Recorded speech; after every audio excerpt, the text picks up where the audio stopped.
Bonsoir à tous. Ce soir, on parle relève politique et on parle femmes dans la politique. On commence par la relève politique. Il incarne cette relève politique. Il a 41 ans. Il est conseiller départemental. Il est également 4e adjoint au maire à la mairie de Sainte-Marie. Avantages et inconvénients, il s'appelle Lagourgue. Son prénom, c'est Rémi. Comment l'entrepreneur voit son avenir politique? Nous lui posons la question ce soir. Bonsoir Rémi. Bonsoir. Lagourgue. Merci de me recevoir. Alors, je disais que l'avantage et l'inconvénient, c'est toujours la question qu'on pose au fils d'eux ou à la fille d'eux. Est-ce que ça, c'est encore un avantage et un inconvénient? C'est un avantage parce qu'on peut considérer que, fort du nom, on a une longueur d'avance, initialement, dans l'inconscient collectif. C'est un inconvénient parce qu'on a l'obligation de faire mieux que les autres. Et je m'y attache, en tout cas, depuis bientôt 10 ans que je suis engagé en politique, être un élu de proximité, être à la hauteur, en tous les cas, de l'opportunité qui m'a été donnée.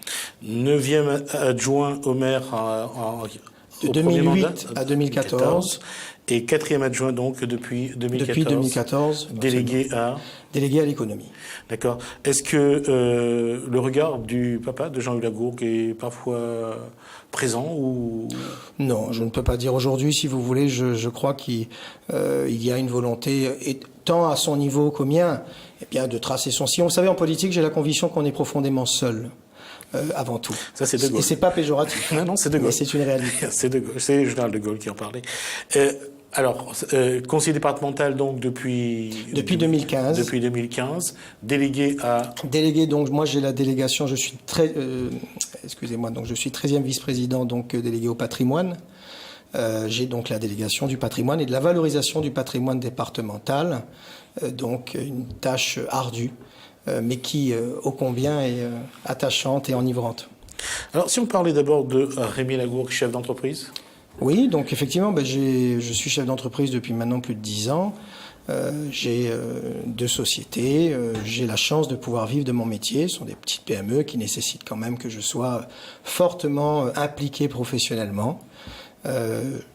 C'est une certaine fierté, je dois le reconnaître. C'est un outil que j'ai fabriqué et qui me permet aujourd'hui, en tous les cas, d'avoir aussi une vie politique plus sereine, en étant effectivement détaché, j'allais dire, de tout l'aspect alimentaire. Ne pas dire que c'est le salaire du foyer, les revenus, les indemnités politiques, pardon. On ne peut pas dire qu'aujourd'hui la politique soit pour moi une source de revenus. Nourrit son homme. Absolument. Alors, nourrit son homme parce qu'à la maison, il y a une dame et 3 enfants. Et une dame et 3 enfants. Alors, qu'est-ce qui a poussé Rémi Lagourgue à vouloir faire de la politique? Mais déjà, un désir d'enfant, si je puis dire, puisqu'encore une fois, j'ai grandi dans ce moule. On rappelle le nom du grand-père Mon grand-père, Louis Lagourgue, maire de Sainte-Marie pendant plusieurs années. Donc mon père, en 67. Qui est décédé en 67, qui a été maire dans les années... Où c'est Yves Lagourgue, Yves Barrault qui a été son successeur, premier adjoint, et donc qui a été maire jusqu'en 1983, donc au moment du changement de majorité, soit Axel Kichelin. Et puis donc effectivement, quand le maire de Sainte-Marie, Jean-Louis Lagourgue, s'est engagé en 87, eh bien moi, enfant, j'ai eu envie aussi, eh bien, j'avais une attirance. J'avais une attirance. Il y avait quand même effectivement une propension à vouloir peut-être effectivement un jour occuper des fonctions. On va faire une petite page d'histoire ou quelques souvenirs peut-être. Cette usine de la Mare, quand elle était encore en fonction. Rémi Lagourgue l'a connu, est parti se balader sur la plateforme, chercher les cannes. Chercher les cannes, l'odeur du sucre. Le Galabert. Sainte-Marie, si vous voulez, m'inspire quelque chose de très particulier. C'est ses champs de cannes, son sucre, il y a son front de mer aujourd'hui qui était différent à l'époque. Mais c'est toutes ces ambiances, effectivement, qui font référence à l'enfance et qui m'animent aussi au quotidien. Et pour marquer l'histoire toujours, je reviens toujours à ça, l'usine, la marche sur le feu qui est pas loin. C'est quelque chose qui a construit aussi toute C'est l'histoire. quelque chose qui a construit toute une histoire et un attachement aussi. Donc, puisque je suis affectivement profondément attaché à cette ville et à sa population. Quand les chefs d'entreprise que vous êtes regardent cette, j'allais dire,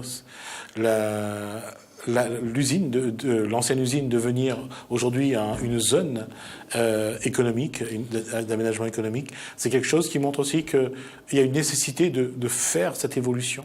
Je me dis que Sainte-Marie aujourd'hui, par la force des choses et puis aussi par une volonté politique forte, vit avec son temps. On a su faire d'une ville en 90 qui était extrêmement, qui n'était pas très représentative, une ville dortoir, il faut le dire. Eh bien, aujourd'hui, c'était quand même une ville qui est emblématique, en tous les cas, dans le bassin nord, de par son développement, son dynamisme. Et j'ai envie de dire que fort de cette, et vous l'avez très bien cité, de ce développement de la mare et de ses infrastructures, Sainte-Marie a su vivre avec son temps et avance de manière la plus audacieuse possible. Beau Séjour se développe au niveau du logement et puis aussi des organismes et du commerce. Il y a un centre commercial qui s'annonce, qui annonce également tout à fait. Donc Beau Séjour, une ville dans la ville avec son centre commercial, ses infrastructures, ses commerces de proximité, cette population grandissante qui aujourd'hui s'installe sur Sainte-Marie. Et Sainte-Marie a aussi, si vous voulez, cette faculté d'avoir su gérer son foncier. C'est-à-dire que nous avons su tout de même articuler cette ville et l'urbaniser comme il le fallait. Et c'est une urbanisation qui sera de toutes les façons, encore une fois, exponentielle, tout en gardant, encore une fois, son côté rural. Alors, justement, quand on parle du côté rural, il faut aussi parler précarité. Absolument. Parce qu'il y a des quartiers qui restent encore à développer. Il y a encore une vraie misère sociale quand on parle de précarité. Aujourd'hui, comment faire pour que... Parce que votre opposition le dit souvent, en tout cas à travers la presse, il y a des gens qui, pour eux, sont oubliés. Alors, comment, justement, à travers le CCAS, à travers les actions qui sont menées, et puis surtout, on l'a vu à travers la première délégation de 2008 à 2014, dans les quartiers, comment aller vers cette population-là, qui est précaire, qui souvent sont au RSA, aux minima sociaux, ou souvent sont aux portes du CCAS. Comment aujourd'hui travailler pour que la misère s'éloigne un peu? Vous savez, je crois qu'il y a deux aspects. Déjà, il y a l'aspect de proximité, qui est incontournable. De toutes les façons, quand on est un élu de proximité, les comités de quartier en sont la preuve tangible. 2008-2014, on a quand même installé 16 comités de quartier à Sainte-Marie. Pour mémoire, l'essence même du comité de quartier, c'est vraiment mettre de l'habitant au cœur des débats. Ce que nous avons fait, nous sommes rentrés dans bon nombre de foyers pour faire des appels à candidature dans la presse et ensuite, effectivement, donc faire en sorte que chaque comité de quartier puisse être opérationnel et que chaque habitant puisse s'exprimer par rapport à tout ce qui pouvait toucher à l'entretien, à la sécurité, etc. Ensuite, vous avez effectivement le niveau de vie, c'est-à-dire l'insécurité sociale grandissante.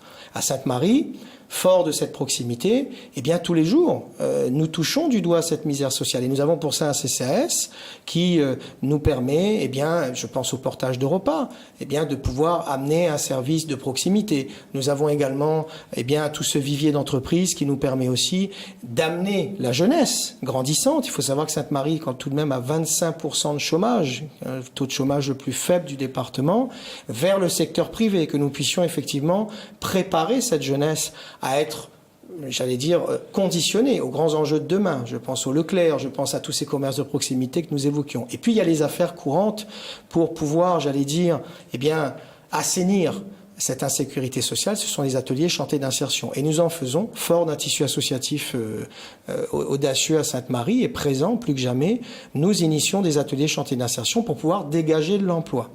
Mais il est évident qu'aujourd'hui, il convient aussi d'avoir un discours réaliste.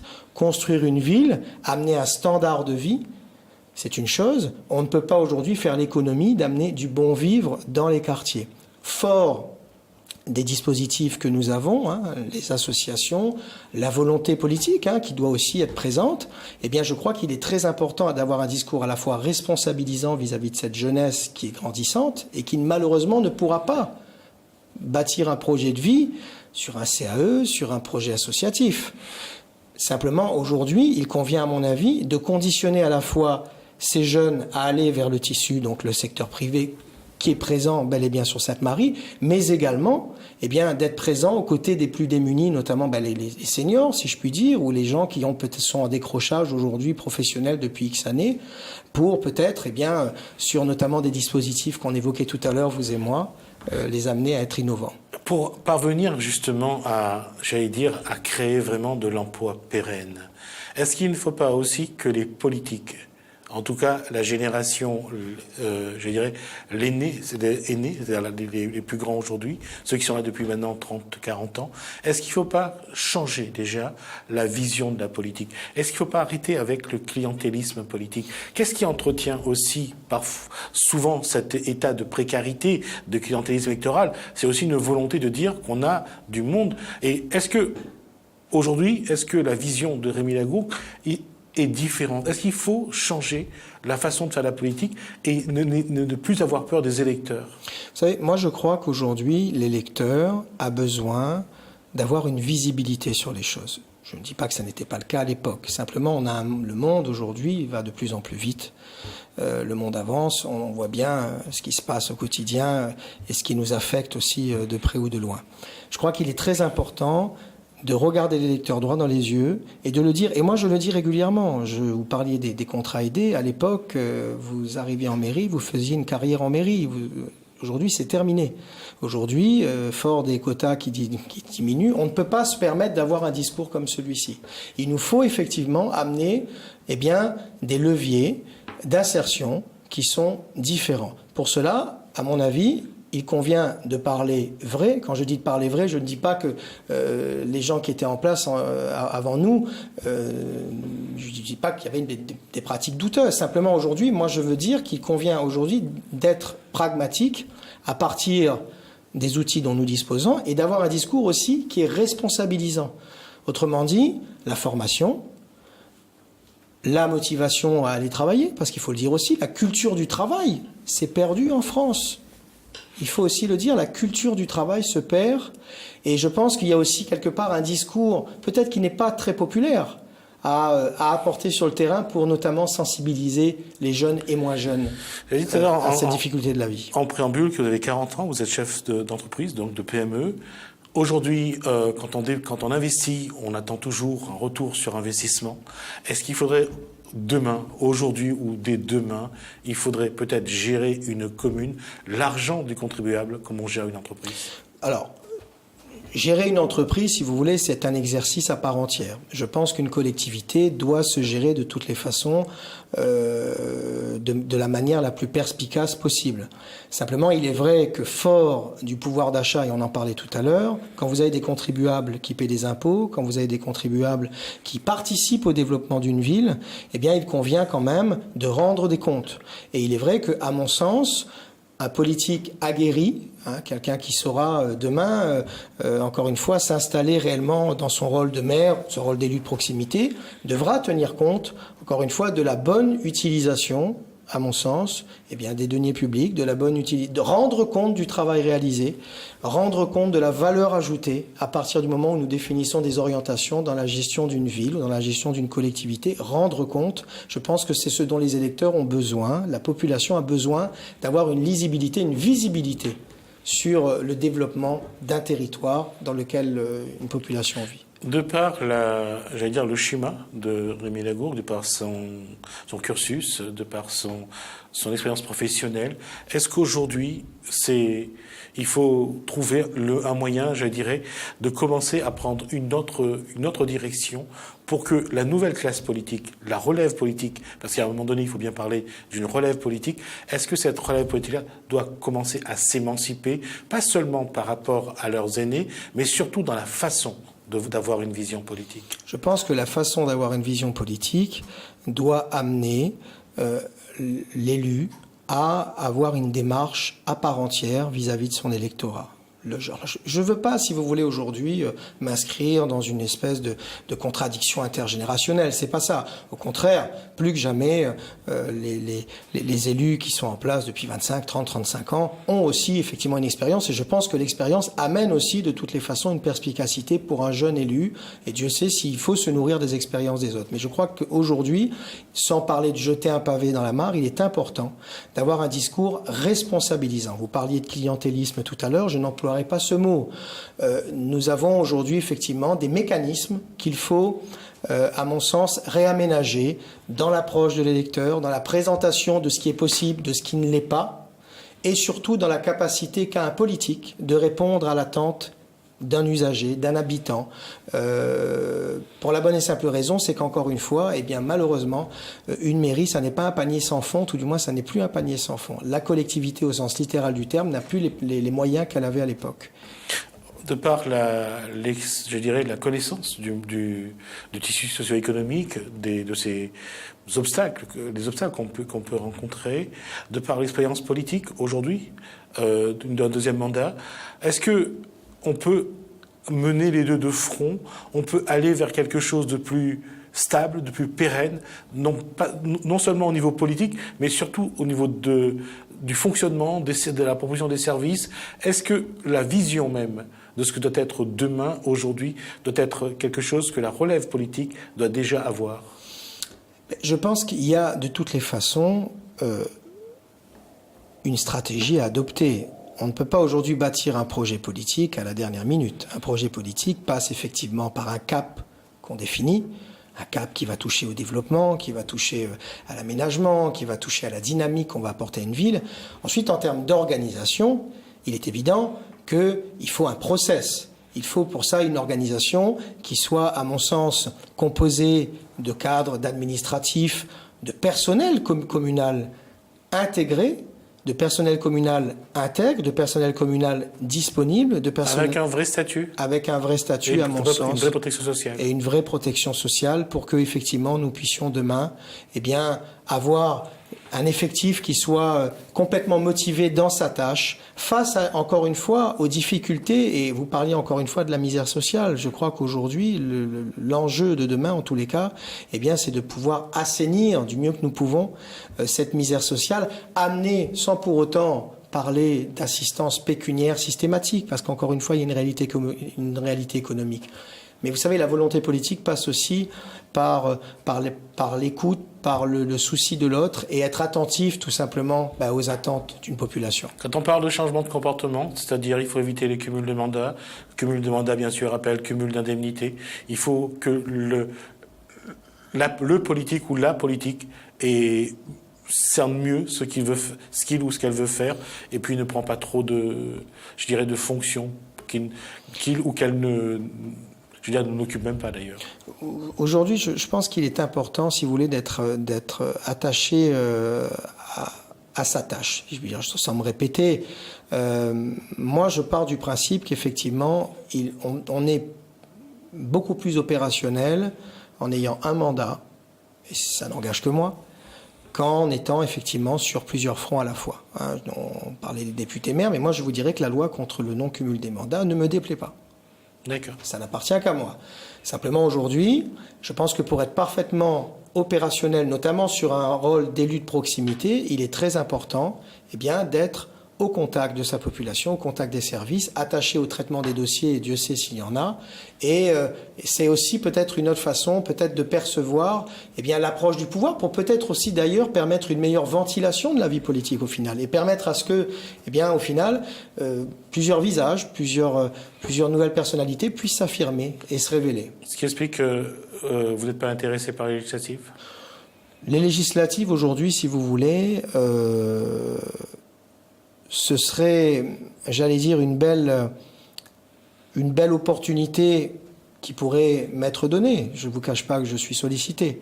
Je ne vous cache pas qu'on m'en parle. Je ne vous cache pas que je sens quand même effectivement des sollicitations.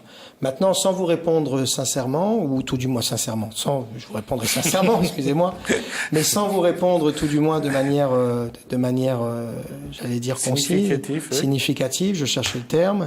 Je pense que l'assise politique passe par une mairie et par un mandat de proximité, un mandat local. Donc, je n'ai pas pris de décision encore arrêtée. Simplement, je m'inscris dans la continuité de ce que je viens de vous dire. Un mandat. Absolument. Et ce qui veut dire que Jean-Louis Lagourgue n'ira pas ? Je ne m'appartiens pas de répondre à la place de Jean-Louis Lagourgue. Encore une fois, au-delà de toute l'affection que j'ai pour lui, il prend ses décisions lui-même. La presse a annoncé que ce sera soit Didier Gopal ou soit Yves Ferrière. Vous avez une préférence ? Vous savez, de toute façon, cette élection ne pourra pas faire sans Sainte-Marie. Sainte-Marie, c'est quand même, d'un point de vue territorial, un territoire qui fait quand même partie intégrante de la 6e circonscription et qui pèse dans son lot d'électeurs. Il est tout à fait logique que des adjoints, des élus aient envie à un moment donné d'exister politiquement davantage. Moi, je n'ai pas de préférence. Moi, aujourd'hui, d'une part, je me range aux côtés de l'Union de la droite, qui, au-delà de tout ça, je soutiendrai de toute façon les candidats. Voilà, je soutiendrai le candidat de l'Union de la droite, tout en étant attentif, encore une fois, aux ambitions de mes collègues et en jouant aussi la carte de Sainte-Marie avant tout. Alors, après les législatives, je vais parler en 2020, ça sera les municipales. Est-ce qu'aujourd'hui, Rémy Lagourgue, pas seulement en se rasant, est-ce qu'il pense déjà à 2020? Est-ce qu'il se dit qu'un jour, il aura la capacité de devenir maire de Sainte-Marie? Vous savez, je pense qu'être maire, c'est le mandat le plus beau, mais c'est le plus difficile. Ça n'est pas quelque chose qui se prend à la légère. Y penser tous les matins en me rasant, je vous dis très honnêtement, non. J'ai bien d'autres préoccupations, notamment celle des affaires courantes à laquelle je fais face. Je crois qu'en fait, ça part pas de savoir si c'est Rémy Lagourgue ou si ce sera X ou Y. Ça part d'un projet politique auquel la population adhérera ou pas. Une proposition qu'on peut faire à un instant donné. Ensuite, je vais vous dire, le nerf de la guerre, c'est le terrain, c'est la température du terrain. Le reste, c'est de la philosophie. Il ne s'agit pas de se dire 3 ans avant, Rémy Lagourgue sera candidat ou pas. Il s'agit simplement de se dire qu'à un moment donné, un travail réalisé peut-être amener une certaine légitimité, une crédibilité ou pas. Aujourd'hui, je n'y pense pas tous les matins en me rasant. Simplement, je me dis qu'effectivement, il y a peut-être, à un moment donné, il y aura peut-être une opportunité. Je crois qu'il y a un travail à faire. Loin de moi l'idée, en tous les cas, de m'arroger comme candidat prédésigné. Je crois que c'est la population qui fera son choix au moment venu. Et je ferai mon choix, bien évidemment, sur la base de la température du terrain, des militants, de ce que souhaitent les administrés sur le projet notamment 2020-2026. Il y a une hypothèse plausible qui peut se mettre en place à partir de septembre. Il y aura les sénatoriales. Jean-Louis Lagourgue à droite avec Nassima Dindar et Jean-Paul Girard-Poulet sont les 3 favoris à droite pour devenir sénateurs. Si la loi votée sur le cumul des mandats se maintient, Jean-Louis Lagourgue devra démissionner de la mairie. L'hypothèse de Richard Nierlot comme maire, c'est quelque chose que vous soutenez? Moi, en tous les cas, ce que je soutiens fortement, que ce soit Richard Nierlot ou quelqu'un d'autre, en tout cas, ça ne sera pas moi. La politique du fils qui passe après le père, je n'y crois pas. Donc je ne sais pas, je ne pourrais pas vous répondre dans ce sens. Je crois qu'il est important de toutes les façons qu'on ne mette pas la charrue avant les bœufs. Chaque chose en son temps. Vous en parlez déjà? Pas moi. Non, au sein du conseil municipal, la majorité municipale. Oui, il y a effectivement des discussions qui sont plus ou moins orientées. Mais je veux dire, aujourd'hui, vous savez, encore une fois, comme on dit, le proverbe, on ne fait pas la boue avant la pluie. Je crois que Jean-Louis Lagourgue, aujourd'hui, sait exactement où il va. Viendra l'heure où, effectivement, si la question se pose, il y aura effectivement j'allais dire une alternative, mais certainement pas autour de ma personne. Quel adjoint sera demain amené à reprendre, j'allais dire, l'édile de Sainte-Marie jusqu'en 2020, voire après? Là, je ne peux pas vous répondre. Alors justement, c'est là qu'on va boucler la boucle. On parlait de vision politique, justement. C'est ce que Rémy Lagourgue doit aussi préparer dans la perspective de tout ce qui peut se passer autour de lui, une équipe. Avec cette équipe-là, il faut préparer cette vision-là d'une relève politique, justement. Il y a une vision, effectivement, à avoir. Il est évident qu'il y a une vision à avoir. Mais cette vision, comme je vous le disais, sans faire de la paraphrase ou se répéter, cette vision, elle se bâtit au contact des administrés. Elle se bâtit au contact de ce qu'on peut, au travers de ce qu'on peut constater au quotidien. Ensuite, vous avez effectivement un cap qui est donné à partir d'une idée bien précise qu'on peut se faire d'une population et d'un territoire dans la projection qu'on peut en avoir, j'allais dire dans les 10 années à venir. Et puis, vous avez une population qui adhère ou pas et qui vous le fait sentir au quotidien. Donc, cette vision différente, bien évidemment, nous devrons, que ce soit moi ou un autre, l'avoir à un moment donné pour pouvoir, encore une fois, amener à ce que l'élu de demain puisse, profiter d'une pleine légitimité. Que, ne nous le cachons pas, le discrédit qui peut être porté sur la classe politique en général, eh bien, puisse être, j'allais dire, davantage assaini et que la parole de l'élu puisse être davantage écoutée.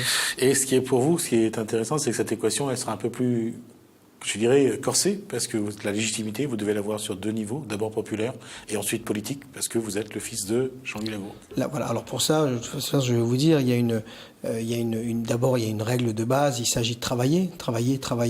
Ça, c'est la première des choses. Ensuite, la légitimité, de toutes les façons, je vais vous dire, elle se bâtit, à mon sens, au fil du temps. Quand vous avez un nom, c'est mon cas, vous faites avec le poids de la filiation est là. On ne peut pas se l'enlever. Même dans l'inconscient collectif, c'est quelque chose qui, de toutes les façons, fait partie intégrante, même si par moment, le jeu est cruel.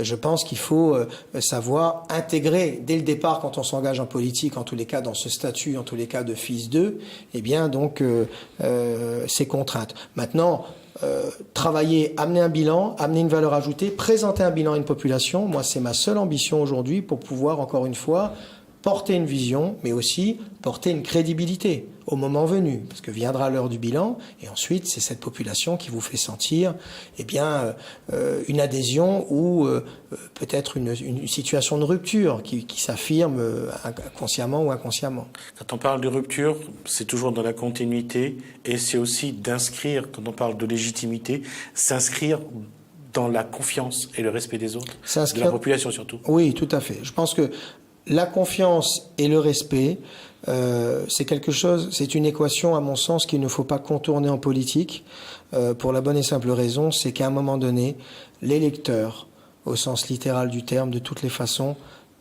vous le faites payer, que ce soit à travers effectivement les urnes ou que ce soit au quotidien dans votre rôle d'élu de proximité. Le sens de la parole donnée, la notion de la parole donnée, je pense, est très importante. Et puis être attentif, encore une fois, aux difficultés des autres. Ça n'est pas un exercice facile, loin de là. On peut faire des erreurs. Moi, j'en ai fait en 10 ans. On peut faire des erreurs. On peut à un moment donné être beaucoup plus léger sur tel ou tel problème qui pourtant était crucial pour quelqu'un. Mais quand vous avez envie de bien faire, et vous avez la volonté de vouloir bien faire les choses, je pense qu'à un moment donné, les gens finissent quand même par le sentir. Et ça, dans la discussion avec les Sainte-Mariens, lors des rencontres, ça, c'est ce langage-là qui se met en place? Oui, il y a effectivement aujourd'hui une adhésion. On sent qu'il y a une adhésion. Il y a, encore une fois, ne nous le cachons pas, un bilan d'un maire qui est en place depuis 25 ans, qui est plus que positif. Encore une fois, je veux pas faire la promotion du maire de Sainte-Marie, mais 2017, le changement est total à Sainte-Marie. Il faut quand même pas se le cacher. Les gens ont quand même conscience, encore une fois, de tout ce travail qui a été réalisé. Ensuite, il ne faut pas se le cacher non plus, quand vous avez encore une fois un message que vous portez depuis maintenant une dizaine d'années, ce qui est mon cas, ce message de proximité, ce message de bon vivre ensemble que j'essaie en tous les cas d'instaurer, moi, par mon action politique, avec les ACI, avec les dispositifs du département que j'essaie en tous les cas, moi, d'installer sur Sainte-Marie, vous avez une population qui quand même, à un moment donné, sait se souvenir aussi de ce qui a été fait. Rémi Lagourgue, on arrive au terme de ces 30 minutes d'échange. En tout cas, merci. Je rappelle donc que vous êtes 4e adjoint au maire à Sainte-Marie. Vous êtes également conseiller départemental, donc 13e vice-président au conseil départemental. Et je vous remercie donc pour toutes ces éléments et ces informations. En tout cas, on aura le plaisir de vous revoir pour d'autres choses.